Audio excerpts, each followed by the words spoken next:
Receiving a diagnosis of prediabetes can be scary, but it's also a chance to take action. Making changes to how you live can actually help prevent type 2 diabetes. And when speaking to experts about ways to avoid developing type 2 diabetes, there is one word that pops up again and again. Exercise. Exercise. Exercise. Yes, exercise.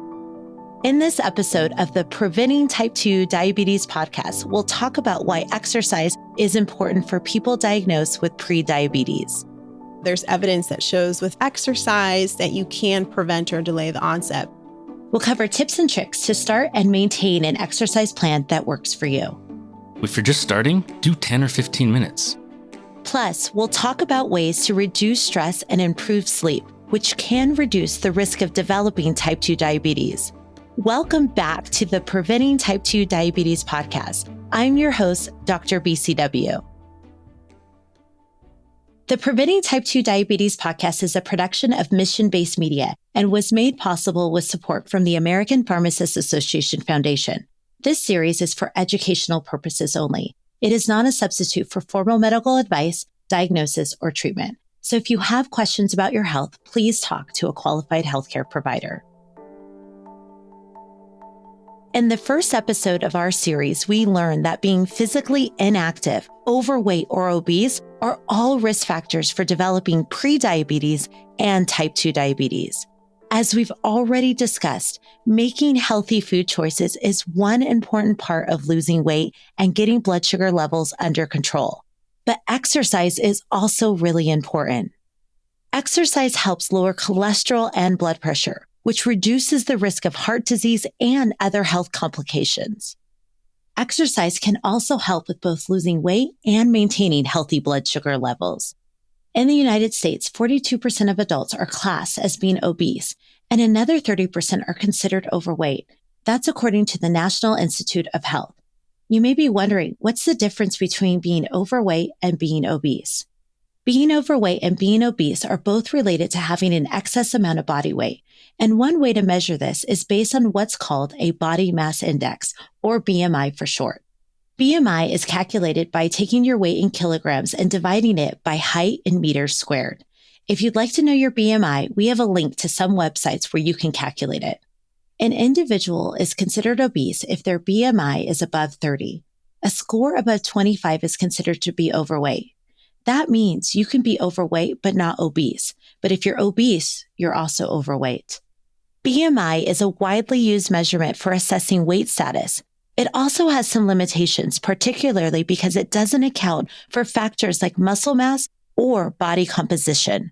So, it's just one tool among many that healthcare professionals use to evaluate a person's weight and overall health. Either way, losing just about 5 to 7% of your initial body weight can help avoid or delay developing type 2 diabetes. So for example, if you weigh 200 pounds, that means losing about 10 to 14 pounds. That's about the size of a bag of potatoes. Even small changes can make a big difference in staying healthy. So if you receive a diagnosis of prediabetes and your healthcare provider says you need to exercise, what exactly does that mean? And how should you get started? When you start telling people, hey, go out and exercise, that can be very daunting. That's Sandra Leal, a pharmacist and a former president of the American Pharmacists Association. If you don't have a lot of experience with exercise and you don't know where to begin, you're not alone. And the good news is, exercise can be really simple. Truly, it can mean something as simple as walking 30 minutes a day, 5 days a week. So trying to get some more activity, walking a little bit further than you would have walked before. And there are small changes we can all make in our daily lives.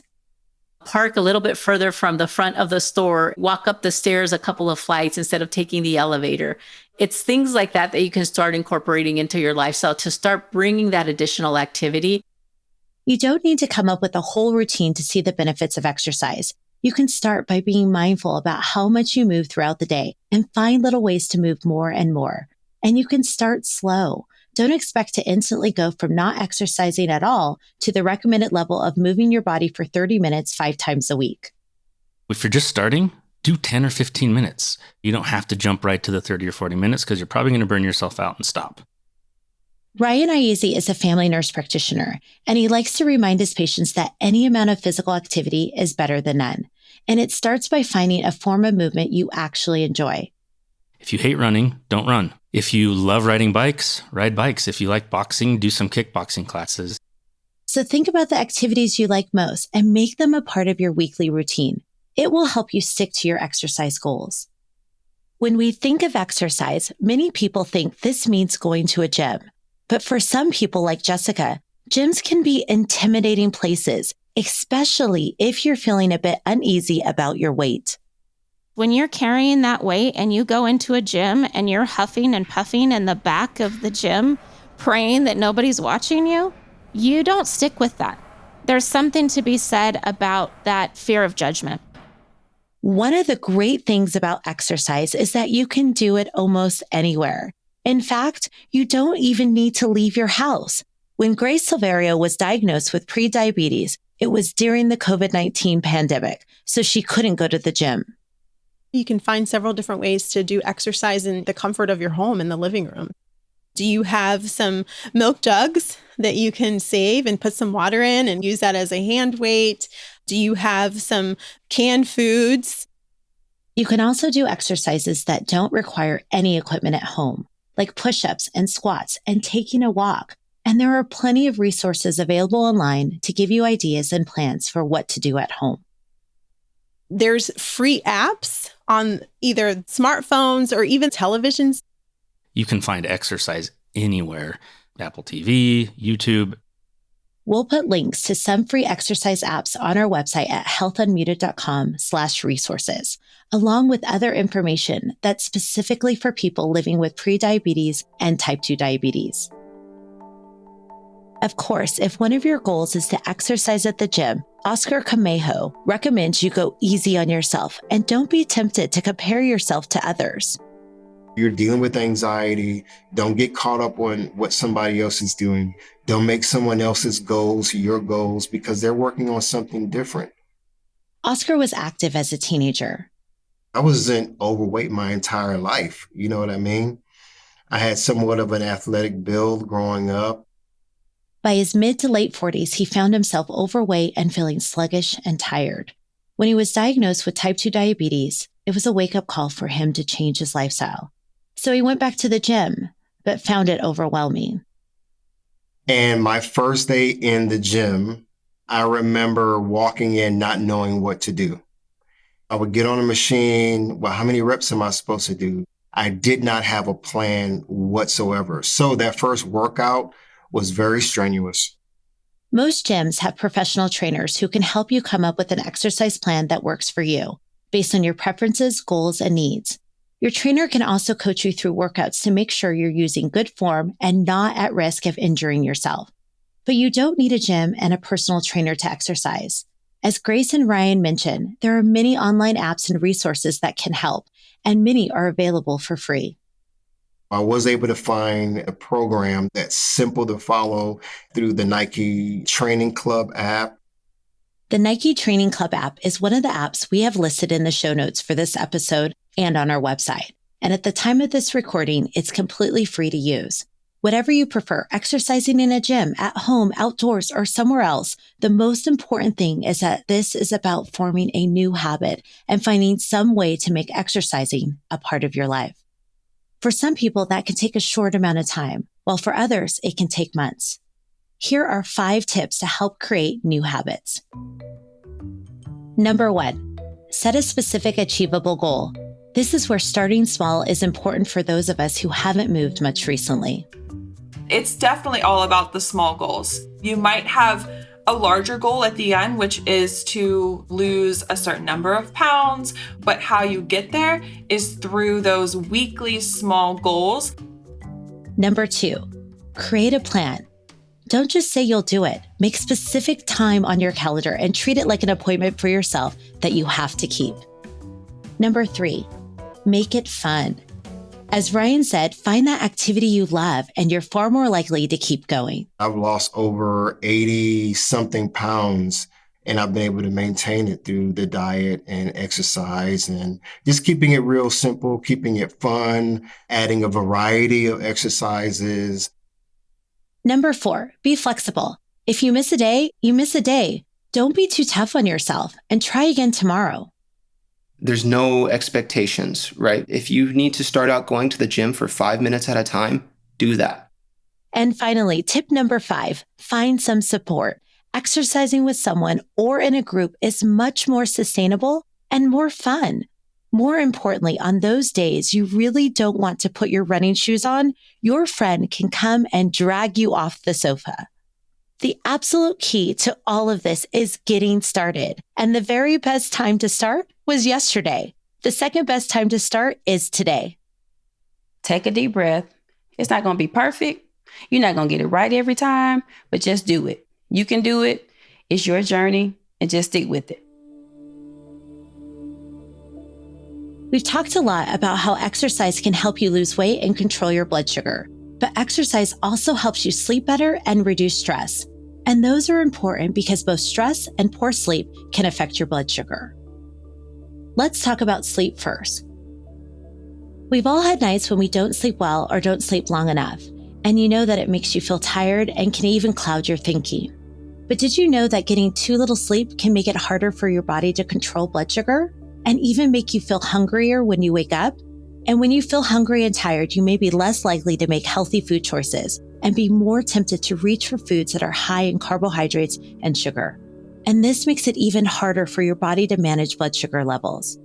You may be wondering, how much sleep do I need? And the answer is, it varies. Here's registered nurse Adrienne May. For most adults, it's 7 to 8 hours, give or take. It's going to be different for each individual. But getting good sleep is about much more than how many hours you stay in bed.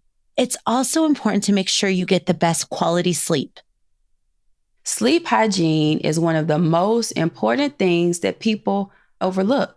Sleep hygiene means having good habits in an environment that supports getting a good night's sleep. And there are a few things to keep in mind. Keeping your room nice and dark, avoiding screens, and avoiding caffeine and alcohol are just a few of the key recommendations to help improve your sleep. Exercise and sleep have a two-way relationship. Exercise positively influences sleep quality, and sleep, in turn, supports recovery and performance in physical activities. Finding the right balance and timing of exercise in your routine can contribute to better sleep and overall well-being. We have links to more information about getting good quality sleep in our show notes and on our website at healthunmuted.com/resources. When we talk about exercise, it would not be complete without including the impact exercise can have on reducing your overall stress. We've all heard about and experienced stress, so let's explore what it is and your body's reaction to it. When you experience stress, your body releases the hormones adrenaline and cortisol. Adrenaline makes your heart beat faster, and cortisol releases glucose into the bloodstream. These hormones are super useful when your body needs a sudden burst of energy and alertness. For example, if you suddenly have to jump out of the way of a moving car or run away from danger, these hormones get released to give you that extra push. So adrenaline and cortisol are your body's emergency helpers, designed to help keep you safe in those intense moments. But if you're under stress a lot, whether from work, home, or family pressures, health issues, or just life's challenges, and you're not using that extra sugar in your blood, it can crank up your blood sugar levels way too much and for too long. And that can make it tough for insulin to do its job right, which leads to increased blood sugars. That's why exercising is like your stress-busting superhero. It's a fantastic way to take on stress and keep your blood sugar in check. And exercise doesn't have to feel like exercise. It can also just feel like having some fun. I have a 12-year-old son, and we just go and play. We go outside and throw a ball. I love long hikes, and I go out there into the woods. I love the serenity of being out in the woods. Is just a great thing for me. Not only is walking outside good exercise, but the World Health Organization also recommends it as an effective way to reduce stress as part of your overall health plan. And there are other strategies that can help reduce stress levels. You may have heard of people talking about mindfulness as a way of reducing stress and anxiety. Mindfulness is all about hitting the pause button and really tuning in to the here and now.